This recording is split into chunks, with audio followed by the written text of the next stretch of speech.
at work. Don't sit on the wall, Bill Wallflower. Get on the dance floor, baby.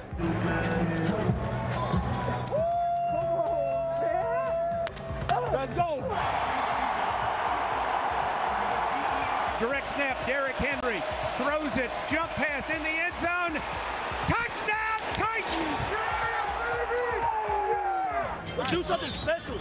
Let's do something special. Already count us out. Mahomes throws it late, and is it caught it's caught, touchdown! The Chiefs take the lead! I love having Patrick Mahomes on my team. There was nothing telling you I was going to do that. And the ball was in the air before I did it. That's what I wanted you to do, and I was like, what's up? What's up? What's up? Titans Chiefs on Sunday, and here's the hat that David mentioned earlier. It's so funny. Mike Vrabel's tone-setting hat at practice today. One word missing, it's ball. Run the ball. Message to the offensive coordinator. Got TD it. can get I with love that that, philosophy. man. Shoot, absolutely. Willie McGinnis got with Vrabel for a sit-down that will air Sunday morning on Game Day Morning. You got a lot of titles, head coach, Super Bowl winner. Now they're calling you the Road King. You go into Foxborough, then you go to Baltimore, and you knock off the #1 seed. How sweet was that? Well, it was sweet for about 30 or 40 minutes, and then it was like back to work. And what do we need to do to improve? You know, what got us to this point? You know, on October 14th, we were 2-4, and I was the worst coach, and we were the worst team. And now we can't start to change things because we're all of a sudden playing in the AFC Championship. Titans looking to become the third 6 seed ever to go to the Super Bowl. Yeah. They've been underdogs the entire way, knocking off the Ravens last week. You guys have both been in that position as an underdog in the postseason. Yeah. What's that like? I like the underdog mentality. Yeah. I love it better than a favorite because I was in both roles, 97, 98. But the underdog role to me is the one that coaches can't pay for that kind of motivation. They can't pay for that amount of focus that you get from being the underdog, right? You understand that nobody believes in what you guys are doing, so you guys stay tight. You guys go into a stadium, you beat a team. The Titans went in there, beat the Patriots. I mean, you're talking about the kind of confidence they got leaving that stadium and then going to Baltimore and beat them in that stadium. It's something that you can't manufacture. You can't try to. It has to be organic in how the underdog mentality is, right? You can't just try to tell each other, hey, man, we're the underdog. Nobody believes in us when you guys are favored. Because some people try that when it's even. Tom Brady comes to mind. But Brady was pretty good at it. Nobody believes in us. Everyone's written us off. Yeah. Well, it is interesting because it is organic. You can't manufacture it. Every coach wants it to happen. And you talk about getting hot towards the end of the season. And that's kind of what both of our teams did when we went on our Super Bowl run, is we kind of snuck into the playoffs, and then you find a way to fight your way through. And it's just adversity. Adversity creates this kind of feeling in your team where no matter what we go through, we've been here before. And especially with the Titans, when you talk about them and who they've beaten to get to this point, you go into Foxborough, then you go beat the Ravens. It's like no one can beat us. We just play our game. So it's a really interesting dynamic. There are better teams out there. We beat the Patriots. We were supposed to lose that game. They were a better football team. We play them once. We got the momentum. We went out and did it. Just the same thing like when you tell them about when you played the Chiefs. And I think it's easier in football because it's a one-game tournament.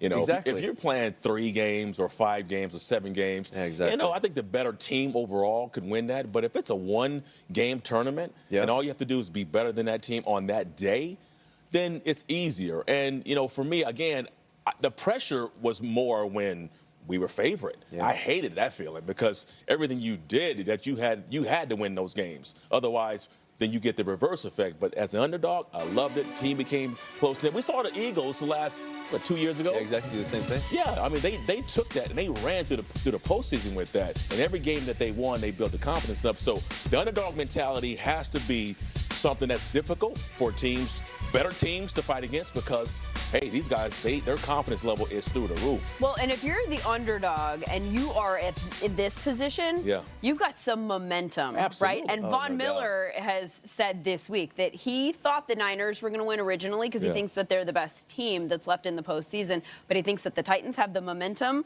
and so they are his pick to win it all.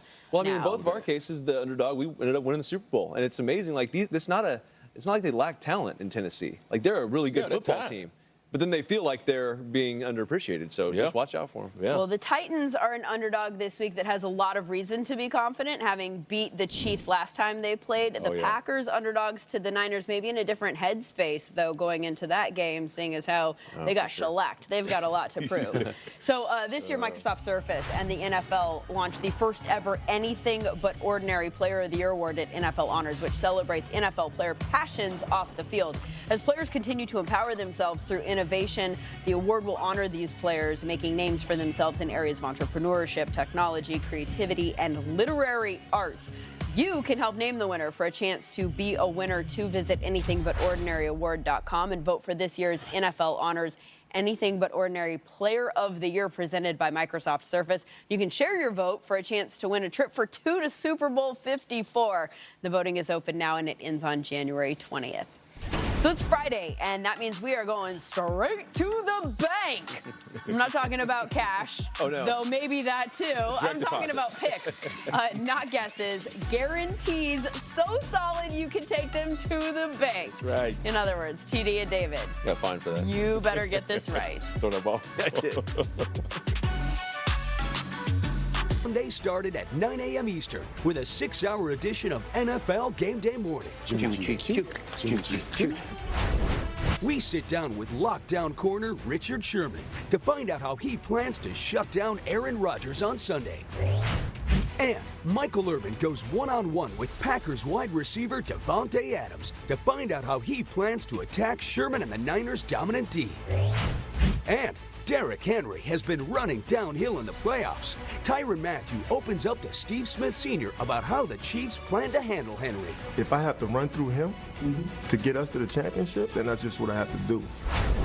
Plus, Mike Vrabel and Willie McGinnis won 3 Super Bowls together in New England. So, what's the difference trying to do it as a coach? We're trying every week to do whatever we can do to win the game. Like, that's our job. That's what I'm charged to do. All that and more, Sunday at 9 a.m. Eastern on NFL Game Day Morning. Time to take it to the bank, presented by Capital One. We're looking for predictions that TD and David are so confident in that they can tell us to take it to the bank. TD, what is it? Well, there's a lot of talk about Ryan Tannehill and him not throwing for over 100 yards in the last 2 games. Take this to the bank. 175, Ryan Tannehill's going to throw for. I'm going to throw in 2 touchdowns with that. And a win. Take it to the bank. Because they've been. That's a lot more than last week. Well, because in a game like this, you know what the the Chiefs are going to do, right? So there's going to be a lot of opportunity for Ryan Tannehill to pull that ball, pull it back.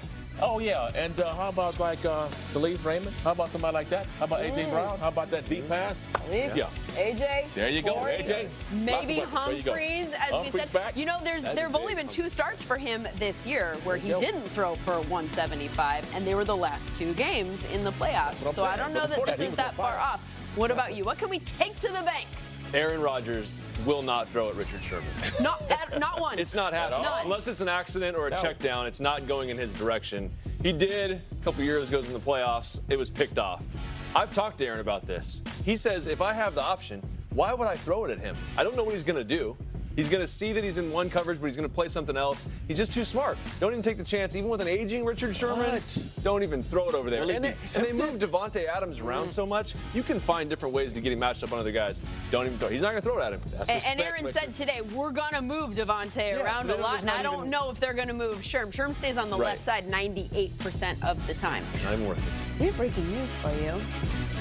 The New York Giants have hired Jason Garrett to be their offensive coordinator, according to NFL Network's Ian Rappaport. This is an interesting move that keeps him in the NFC East, David. Yes. Joe Judge going for Jason Garrett.